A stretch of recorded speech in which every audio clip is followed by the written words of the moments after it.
Welcome to RR6 News. Please subscribe, like, share and comment.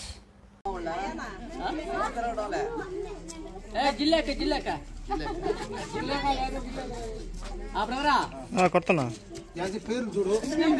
పెట్టు పెట్టు పెట్టు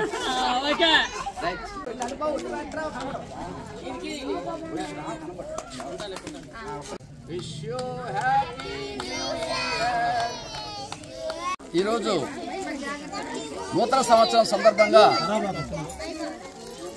ఆంధ్రప్రదేశ్ గిరిజన గురుకులాలు మరియు ట్రైబల్ వెల్ఫేర్ హాస్టల్ల రాష్ట్ర కమిటీ తరఫున అలాగే గిరిజన సంక్షేమ సంఘం నెల్లూరు జిల్లా కమిటీ తరఫున కోవూరు నియోజకవర్గ పరిధిలోని ఇందుకూరుపేట మండలం నరసాపురం పంచాయతీలో నరసాపురం తూర్పు గిరిజన కాలనీలో ఈరోజు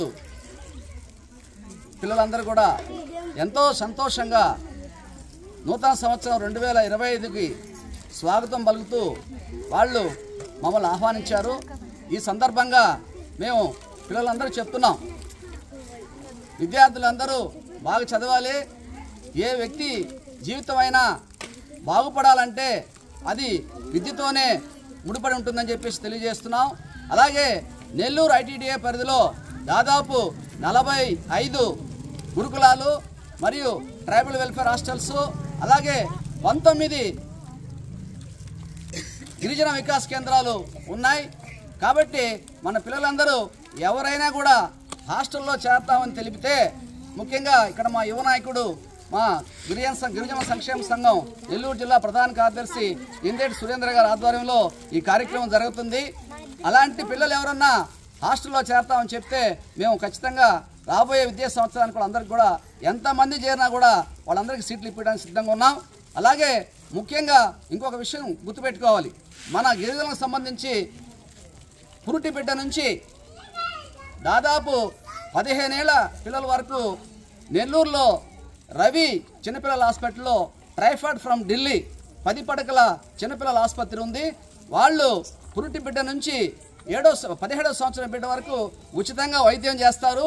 దాన్ని కూడా ఉపయోగించుకోవాలని చెప్పేసి ఈ సందర్భంగా తెలియజేస్తున్నాం. అలాగే జయభారత్ హాస్పిటల్ అందు 17 సంవత్సరాల నుంచి 65-70 ఏళ్ళ వరకు కూడా టైఫాయిడ్ ఫ్రమ్ ఢిల్లీ 10 బెడెడ్ గిరిజన 10 పడకల ఆసుపత్రి కూడా ఉంది.